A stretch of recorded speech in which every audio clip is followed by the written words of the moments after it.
We had just moved into a little ranch house in the suburbs. Storybook neighborhood. Quiet, friendly neighbors, picket fences, the whole 9 yards. Suffice it to say that this was supposed to be a new start for me. A recently single dad and my 3-year-old son. A time to move on from the previous year's drama and stress. I viewed the thunderstorm as a metaphor for this fresh start.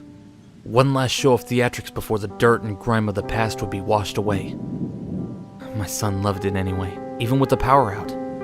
It was the first big storm he'd ever seen. Flashes of lightning flooded the bare rooms of our house, imparting unpacked boxes with long creeping shadows, and he jumped and squealed as the thunder boomed.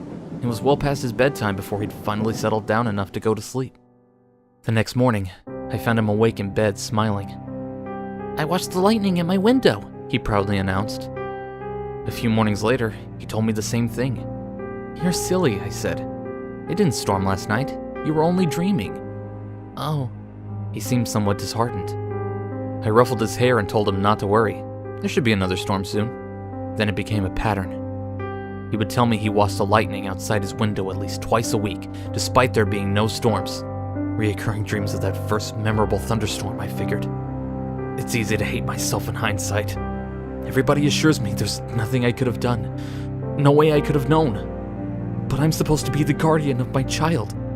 And these are useless words of comfort. I constantly relived that morning, making my coffee, pouring milk over my cereal, and picking up the newspaper to read about the pedophile local authorities had just arrested. It was front page stuff.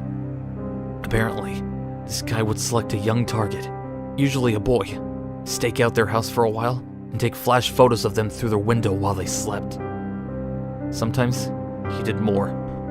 My stomach sank as the connection was made. At that time, it was merely something from a child's imagination.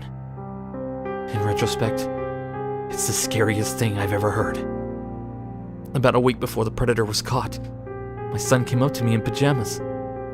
"Guess what?" he asked. "What?" "No more lightning at my window." I played along. "Oh, that's nice. It finally died down, huh?" "No. Now it's in my closet." I've yet to see the photos police have collected.